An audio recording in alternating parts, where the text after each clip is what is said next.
Hello, नमस्कार सभी को। मैं संजय कुमार स्वागत करता हूं आप सभी का अपने यूट्यूब चैनल संजीवनी एजुकेशन हब पे। माफ़ कीजिएगा बच्चे, किन्हीं कारणों की वजह से ये वीडियो 1 तारीख को डलनी थी, लेकिन मैं किसी व्यक्तिगत कारणों के कारण इसको डाल नहीं पाया। इसलिए आज 9 तारीख से शुभारंभ करते हैं हमारे नए टॉपिक का। कौन सा?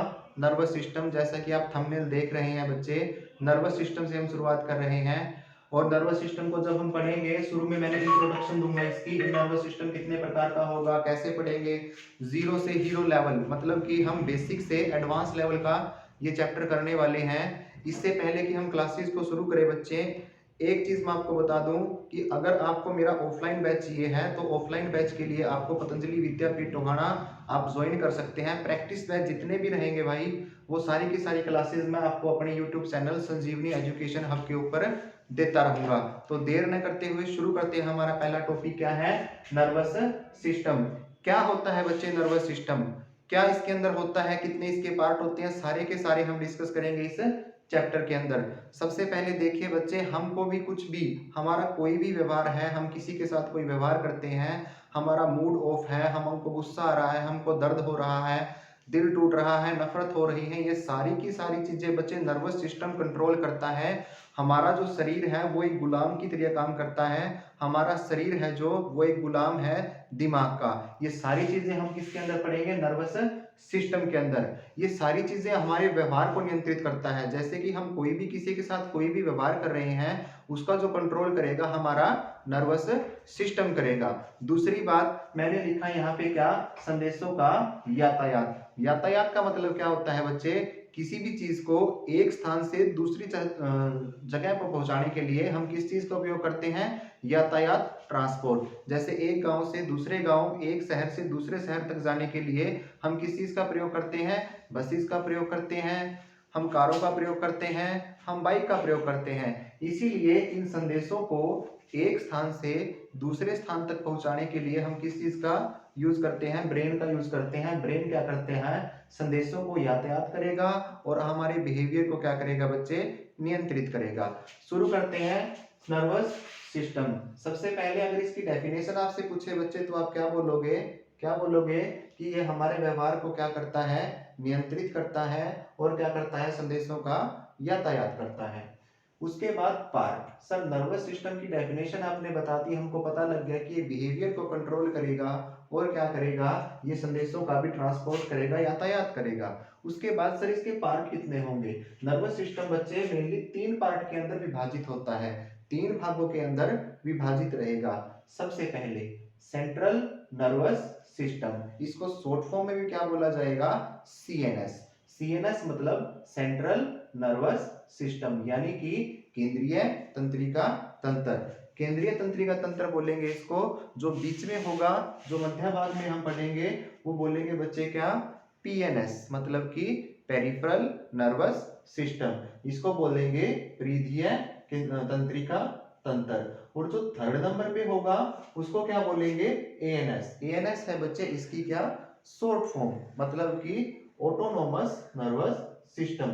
स्वाधीन, स्वतंत्रता, जिसके ऊपर किसी की कोई लगाम ना हो, ऐसी चीजें हम किसके अंदर पढ़ेंगे? स्वाधीन मतलब कि ऑटोनोमस नर्वस सिस्टम के अंदर। मेनली जो सेंट्रल नर्वस सिस्टम बच्चे कवर करेगा, वो किसको कवर करेगा? वो ब्रेन और स्पाइनल कॉर्ड को कवर करेगा। मतलब कि मस्तिष्क और स्पाइनल कॉर्ड के बारे में मैं अच्छे से डिटेल में करवाऊंगा कि स्पाइनल कॉर्ड होता क्या है। उसके बाद मैंने बात की है पेरिफेरल नर्वस सिस्टम।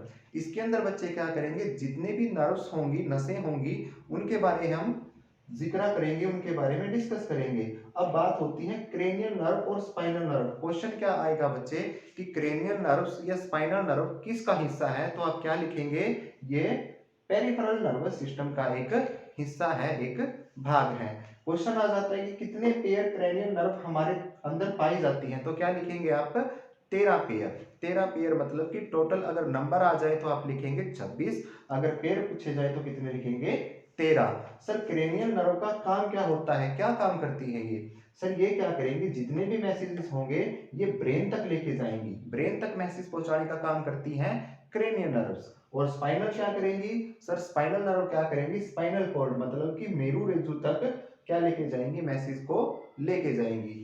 ये वाला पार्ट और ये वाला पार्ट मैंने एक आपको छोटे रूप में बता दिया कि हम पढ़ने क्या वाले हैं।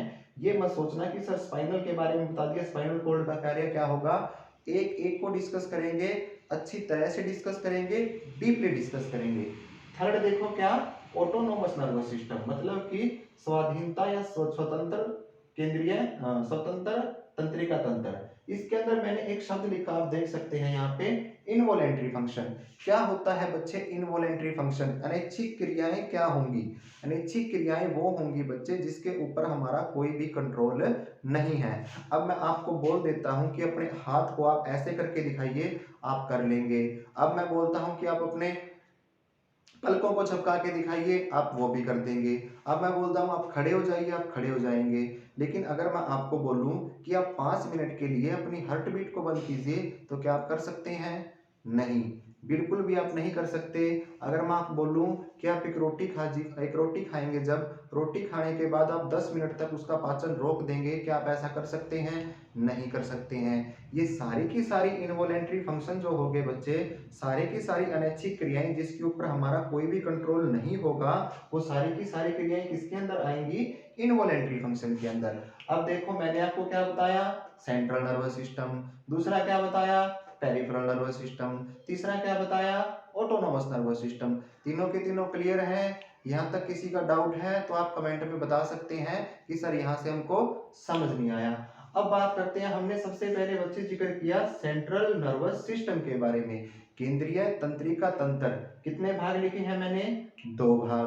कौन से सर? एक तो है क्या, ब्रेन, और एक क्या है, स्पाइनल कॉर्ड। एक तो क्या है सर, ब्रेन, एक क्या है, स्पाइनल कॉर्ड। सबसे पहले क्या है, ब्रेन। एक एक को पढ़ते चलेंगे, 0 लेवल से शुरू करेंगे। आपका एमटीएस लेवल से एचसीएस लेवल करवाने के जिम्मा मेरा है। रेगुलर बने रहेगा, जो भी चीजें होंगी एक एक चीज को छोटे छोटे भागों में एक एक चीज आपको बताऊंगा, सारे के सारे एग्जाम आपके यहाँ से कवर हो जाएंगे। बात करते हैं किसकी, सेंट्रल नर्वस सिस्टम, मतलब कि केंद्रीय तंत्रिका तंत्र। इसके अंदर क्या है बच्चे, देखो सबसे पहले हम पढ़ेंगे क्या, ब्रेन। और ब्रेन को जब पढ़ते हैं, जब पढ़ने की ही बात आ गई, तो आप बताइए द स्टडी ऑफ ब्रेन क्या होगा? ब्रेन का जो अध्ययन करते हैं उसको क्या बोलते हैं? तो क्या बोलते हैं बच्चे, neurology. Neurology, study of brain is called as neurologist. उसके बाद मैंने लिखा न्यूरोलॉजिस्ट। न्यूरोलॉजी और न्यूरोलॉजिस्ट के अंदर कंफ्यूज मत होना बच्चे, कंफ्यूज आपको बिल्कुल भी नहीं होना है। ये देखिए पीछे क्या है, लॉजी। लॉजी कहीं भी आपको लोगस, ये बना है लोगस से, कहीं भी आपको अगर लॉजी मिले इसका मतलब वो क्या है, एक अध्ययन है। कहीं भी आपको पीछे लॉजिस्ट मिले इसका मतलब क्या है, वो इसका अध्ययन करता है। तो इसका जो ज्ञाता होगा, कभी भी आप ब्रेन के अंदर कोई भी दिक्कत आ जाती है, ब्रेन के अंदर कोई भी डिसऑर्डर हो जाता है, जिस डॉक्टर के पास हम जाते हैं उसको क्या बोलते हैं, न्यूरोलॉजिस्ट, ठीक है। और जो इसकी स्टडी कर रहा है, इसकी स्टडी को क्या बोलेंगे, न्यूरोलॉजिस्ट। और आपको बता दें, क्वेश्चन आ गया कि सर ब्रेन किसका पार्ट है, तो आप क्या बोलोगे, सर सेंट्रल नर्वस सिस्टम का एक पार्ट है।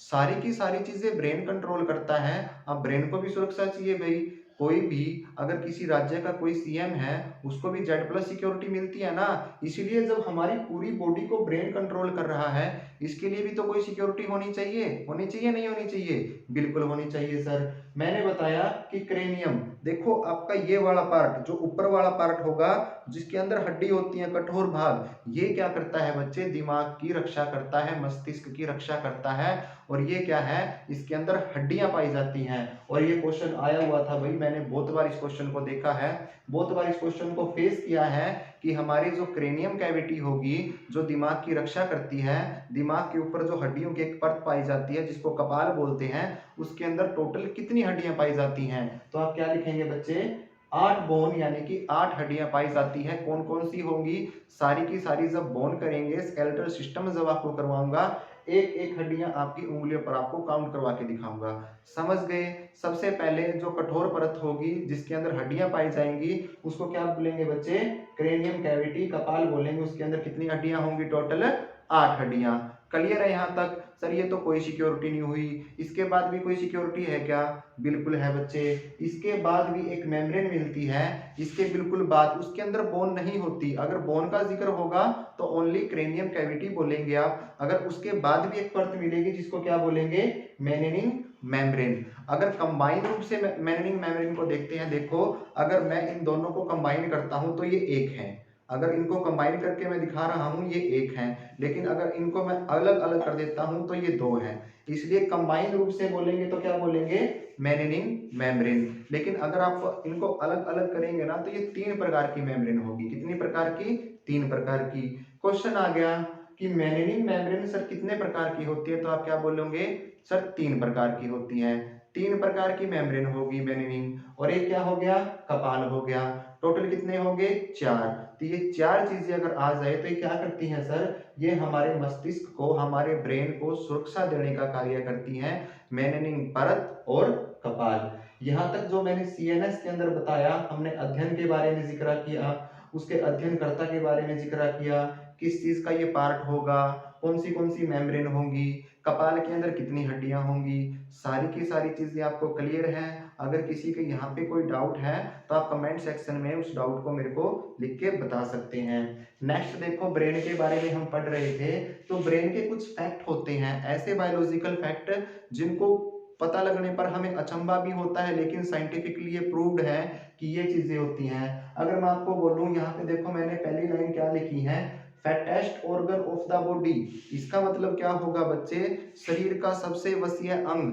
नॉर्मली अगर हम बात करें, मैं आपसे पूछता हूं कि शरीर का सबसे वसा वाला भाग कौन सा होगा, तो आप क्या जाएगा? आपका दिमाग हमेशा जाता है पेट के ऊपर। क्यों? क्योंकि सबके पेट मोटे होते हैं, सभी मोटे व्यक्ति होते हैं, और हमारा ये साइकोलॉजिकल एक ध्यान बना हुआ है कि अगर पेट मोटा है तो चर्बी सबसे ज्यादा कहाँ जमा होगी? पेट के ऊपर जमा होगी। लेकिन नहीं, सबसे ज्यादा जो फैट का कंज्यूम करता है, fattest organ of the body क्या होगा बच्चे? ब्रेन। ब्रेन का सबसे फेवरेट फूड, सबसे अच्छा खाना माना जाता है वसा को। ब्रेन का जो सबसे फेवरेट फूड होता है क्या होता है? वसा। कभी भी आपने देखा होगा ब्रेन के अंदर छोटी मोटी अगर डिसऑर्डर हो जाता है, कोई भी दिक्कत आ जाती है, तो क्या करते हैं? नेजल थेरेपी, नाक के अंदर गाय का घी डालना, नाक के अंदर तेल डालना, नाक के अंदर अलग अलग चीजें डालना जिनके अंदर वसा पाई जाती है, इसलिए डाली जाती है ताकि अगर कहीं पे भी फैट की डिपोजिशन कम है, इसके भोजन के अंदर कोई कमी है, ये उसको पूरा कर ले और अपनी फंक्शनिंग, अपना जो कार्य है वो प्रॉपर तरीके से करता रहे। उसके बाद अगर आपके पास क्वेश्चन आ गया, ये क्वेश्चन आया हुआ भाई स्टाफ नर्स के अंदर, मैंने क्वेश्चन देखा था कि fattest organ of the body होगा तो क्या होगा? ब्रेन होगा सर, मस्तिष्क होगा। उसके बाद सर कितने परसेंट, अगर आप खाना खा रहे हो, कोई भी फैट ले रहे हो, कितने परसेंट बॉडी का फैट कंज्यूम करेगा? ब्रेन। तो बॉडी में जितना भी फैट आप ले रहे हो खाने के अंदर, उसका 70% जो हिस्सा होगा अकेला ब्रेन कंज्यूम करेगा। कौन कंज्यूम करेगा? ब्रेन कंज्यूम करेगा। क्लियर है भाई यहाँ पर? उसके बाद मैंने लिखा 20% ऑफ ग्लूकोज। इसका मतलब क्या होगा? जैसे ही बच्चे हम खाना खाते हैं, खाना खाने के बाद हमें एनर्जी मिलती है, और वो एनर्जी क्या होती है? अगर हम ले रहे हैं वयस्क रूप में तो ग्लूकोज के रूप में मिलेगी। उसके बाद अगर कोशिका तक वो एनर्जी जा रही है तो वो जाएगी एटीपी के रूप में। इसके बाद हम बात करें ग्लूकोज की, इसका मतलब आपने जो खाना खाया, मान लिया कि अगर वो 100% आपने ग्लूकोज के अंदर कन्वर्ट हो गया, रूपांतरण हो गया, उसका अकेला 20% कहाँ पे जाएगा? ब्रेन के पास। तो ब्रेन पूरे ग्लूकोज का 20% अकेला कंज्यूम करता है। ठीक है। उसके बाद मैंने बताया कि मॉर्निंग के अंदर इतना चार्ज होता है, मॉर्निंग के अंदर चार्ज। अब यहाँ से क्वेश्चन उठता है, हमारे जितने भी बड़े हैं, हमारे गुरुजन हैं, और भी जितने भी ज्ञाता है, हमको बोलते हैं बच्चे सुबह उठा करो, सुबह उठ के पढ़ा करो। ऐसे ही नहीं बोलते, उसके पीछे भी कोई ना कोई लॉजिक होता है। क्या लॉजिक होता है? सुबह जब उठते हो ना बच्चे 7-8 घंटे की नींद पूरी करके, तो हमारा ब्रेन इतना चार्ज रहेगा, इतना चार्ज अप होगा ब्रेन, कि अगर उसके ऊपर आप 10 वाट का बल्ब लगा दोगे तो 3 या 4 मिनट के लिए उसको जगमग कर देगा, इतनी एनर्जी होती है। अब हम क्या करते हैं?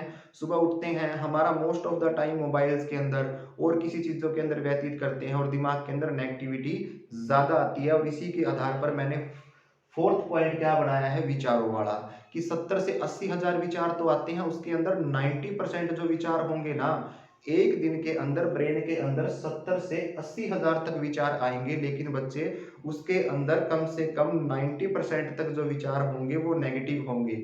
ऐसा क्यों होगा? ऐसा इसीलिए होता है क्योंकि आज हम डिजिटल वर्ल्ड से घिर चुके हैं। आज हमारा जो टाइम है डिजिटलाइजेशन के अंदर जा चुका है, और जो कार्य हम सुबह करते थे ना, उठ के पढ़ना, माता पिता को प्रणाम करना, उन चीजों से हमारा दिमाग हट चुका है। इसलिए सिर्फ 10% ही ऐसे विचार रह गए जो पॉजिटिव हैं। अब बात करते हैं मॉर्निंग के अंदर चार्ज वाले। अगर आप सुबह उठ के आप पढ़ते हो ना, मैं आपको आगे बताऊंगा what is permanent memory, what is the temporary memory. कोई चीजें ज्यादा देर तक याद कैसे रहेंगी, कोई चीजें कम दिनों तक याद कैसे रहती हैं। सुबह इतना क्या होता है, सुबह कितने बजे 3:45 पे ऐसा क्या होता है कि ब्रेन इतना चार्ज अप होता है। 4 बजे क्या होता है कि ब्रेन इतना चार्ज होगा। सुबह ही क्यों, शाम को क्यों नहीं? ऑक्सीजन लेवल कब कितना होगा, ये सारी चीजें बच्चे डिस्कस करेंगे नेक्स्ट वीडियो के अंदर। अब मैंने आपको इंट्रोडक्शन दे दिया कि हम क्या क्या पढ़ने वाले हैं, क्या क्या हम पढ़ेंगे, बिल्कुल डीप में डिस्कस करेंगे, आराम से चलेंगे। आपका साथ ऐसे ही बनाए रखिएगा। अगली वीडियो में मैं आपको बताऊंगा कि ब्रेन के कितने पार्ट होंगे, अलग अलग पार्ट क्या क्या कंट्रोल करेगा। थैंक यू सो मच, बहुत बहुत धन्यवाद आपका। Thank you so much. जय भारत, जय हिंद।